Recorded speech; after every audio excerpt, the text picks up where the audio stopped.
Hola mis queridos amigos, nuevamente con ustedes, su doctor Tigre, el que ronca en esta negra noche neoliberal, latinoamericana, sudamericana, ecuatoriana, complicada con la pandemia, complicada con malos gobiernos y complicada con una crisis económica que nos va a ayudar a entender por qué Arauz es candidato y es el favorito en las próximas elecciones.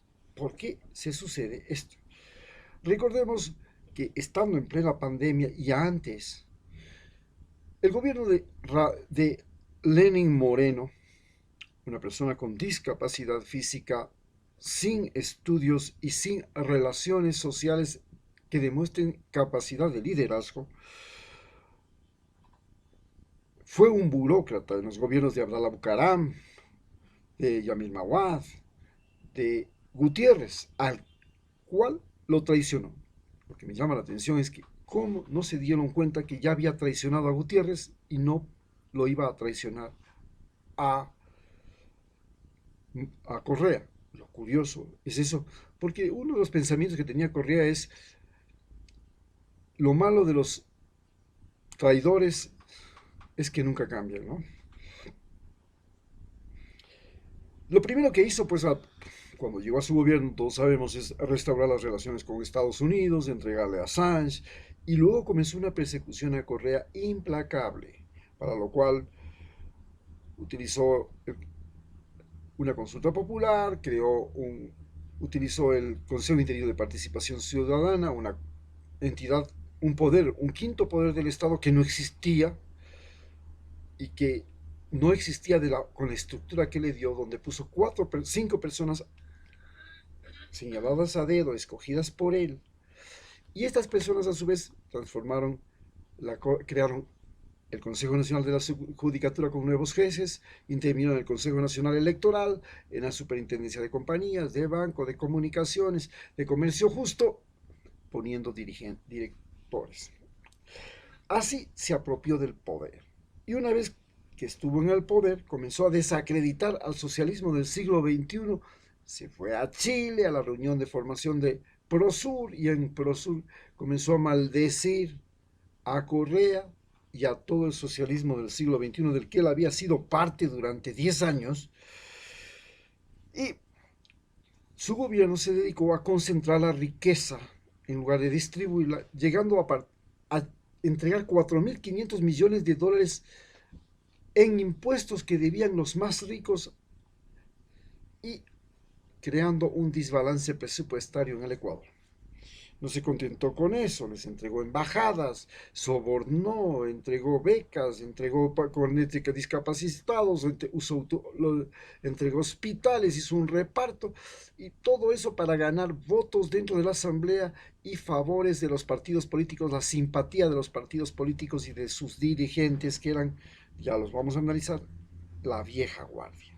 Así, él se convirtió en primero presidente de Alianza País, el partido nido de los traidores, que ya vamos a entender por qué se sucede, y finalmente se convierte en uno de los peores presidentes que ha tenido la historia, que en esta pandemia la complicó, llevándonos a una gran mortandad, a una crisis económica y a una situación de desastre humanitario que estamos comenzando a vivir.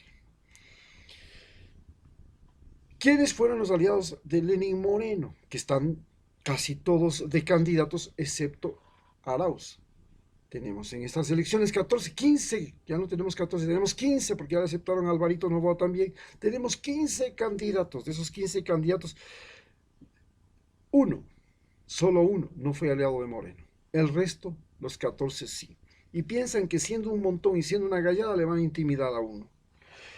Todos ellos fueron aliados de Moreno. ¿Quiénes? Los viejos políticos que venían desde el siglo XX y los viejos partidos políticos que venían desde el siglo XX. ¿Y estos qué tenían? Tenían una visión retrógrada, es decir, no se daban cuenta que el planeta Tierra había cambiado, que ya había internet, que había ya todo es eléctrico, que todo es a la velocidad de la luz, que las relaciones humanas eran totalmente diferentes a las que sucedieron en el siglo XX y peor con esta pandemia donde la educación, la salud, el comercio, la compra y venta, todo se hace por internet, se hace a distancia, se cambió todo el esquema operativo que funcionó en la sociedad hasta el siglo XX. Nos llega entonces gente mañosa, muchos eran eruditos, bien estudiados, salidos de las universidades, con los mejores títulos y PhDs formados en Estados Unidos y Europa, que venían acá a, eran lo que se llaman individuos romanizados. En la antigua Roma, Roma cogía a los niños, a los jóvenes, los llevaba a Roma, los lavaba el cerebro, los hacía militares y luego los devolvía a los pueblos para que sirvieran a Roma. Algo idéntico sucede con todos aquellos que se fueron a estudiar y a formar en aquellos países desarrollados. Regresaron a Ecuador con la finalidad de mantenernos como proveedores de materias primas y proveedores de mano de obra barata. Se sumaron los empresarios. Eran la gente rica y querían conservar todas las ventajas que les había dado este país, inclusive querían que el gobierno hiciera préstamos internacionales para salvar sus deudas, como ya lo hizo Jaime Hurtado en 1982, inmediatamente muerto Roldós, en que sucretizó la deuda y nos obligó a todos los ecuatorianos a pagar la deuda de los empresarios, que era en dólares, para lo cual devaluó la moneda. Y de ahí comenzó una cultura de que todos los ecuatorianos teníamos que pagar los malos negocios de los empresarios, sus quiebras. Teníamos que ayudarles con malos salarios, con materias primas baratas, con todo. Y los teníamos que mantener como terratenientes, como ricachones, como dueños de los medios que llegaron en el gobierno de Rafael Correa, de Lenín Moreno, inclusive a dar sentencias, porque las sentencias primero las daba la prensa de los ricos y luego el juez, y si el juez no daba la misma sentencia que el médico, que el medio, entonces el juez era destituido, era atacado. A ese punto llegamos a vivir en Ecuador en estos 4 años. Ellos se apropiaron además de los ministerios, se apropiaron de las embajadas, se apropiaron de todo. Lo vemos ahí a Pozo, que es gerente de un banco, dirigiendo el Ministerio de Finanzas. ¿Cómo es posible que los gerentes de bancos vayan a dirigir ministerios de finanzas del Ecuador? ¿No se cruzan intereses? Eso es lo que hemos vivido. Reparto de hospitales, compras con sobreprecio de amigos del presidente traídos de Panamá para que vengan a robar. Y eso es lo que nos ha llevado ahora a la situación que estamos.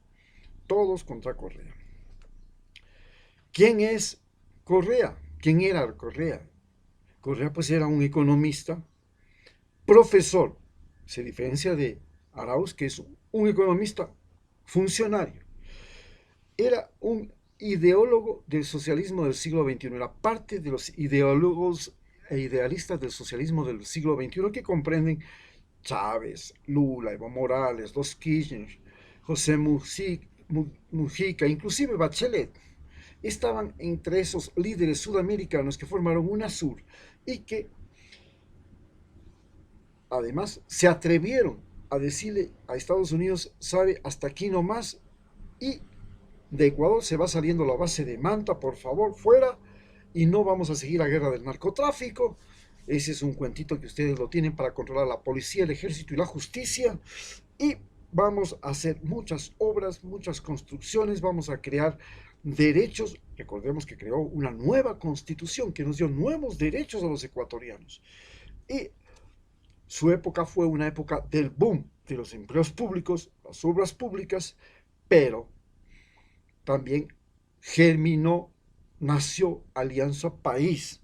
Y Alianza País era el partido de los eruditos fundamentalmente de la sierra que simplemente se convertían en revolucionarios de cafetín, es decir, revolucionarios cuando el viento estaba a favor y contrarrevolucionarios cuando el viento estaba en contra, que es Alianza País, un partido de contrarrevolucionarios, porque el viento cambió de Obama a Donald Trump. Y cuando cambiaron a Donald Trump, ellos se pasaron enseguida a la vereda del frente. ¿Quién es Arauz? ¿Quién Arauz es? Como ya vimos, un funcionario,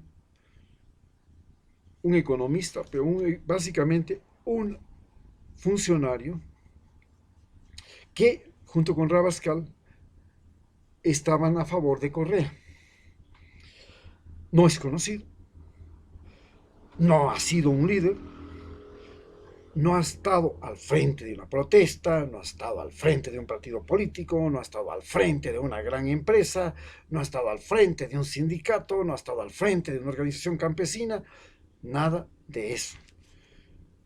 Es un burócrata leal, bien preparado, estudiado, afín a Correa, que Correa lo considera un no traidor, porque el problema es que en esta época de Lenín Moreno, los mejores cuadros que habían sido ya forjados y trillados en la lid de estos 10 años se convirtieron en perseguidos políticos.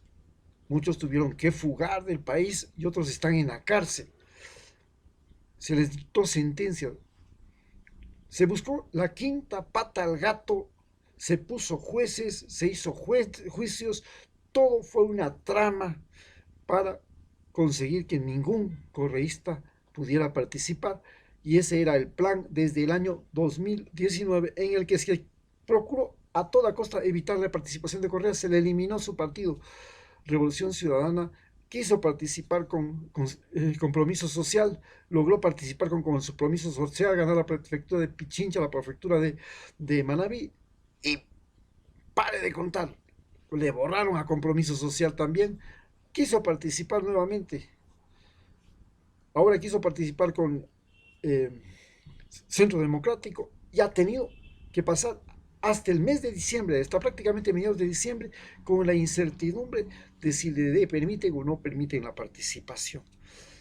Y solamente por este hecho de haber sido la bandera de reivindicación, por haberse atrevido a cargar la cruz como los cristianos, por no haber cedido, por no haberse entregado a esa mayoría de traidores, entre los que estuvieron 50 asambleístas que durante años fueron cepillos de esbirro, chupalenguas, lame todo de Correa. Esos 50 asambleístas traidores, alcaldes traidores, prefectos traidores, todos esos, solo porque no le quedaba. Este hombre ha mostrado fidelidad, todavía no ha demostrado ni inteligencia ni capacidad, es por el cual él es candidato, y nosotros le apoyamos. En realidad le apoyamos a Rafael Correa, porque todos fuimos testigos de 10 años, como dije, de nuevas leyes y justicias, un nuevo orden social que nos transformó la vida y nos dio derechos con la nueva constitución, y porque todos vivimos aquel boom de las obras y los empleos del gobierno de Correa. Muchas gracias.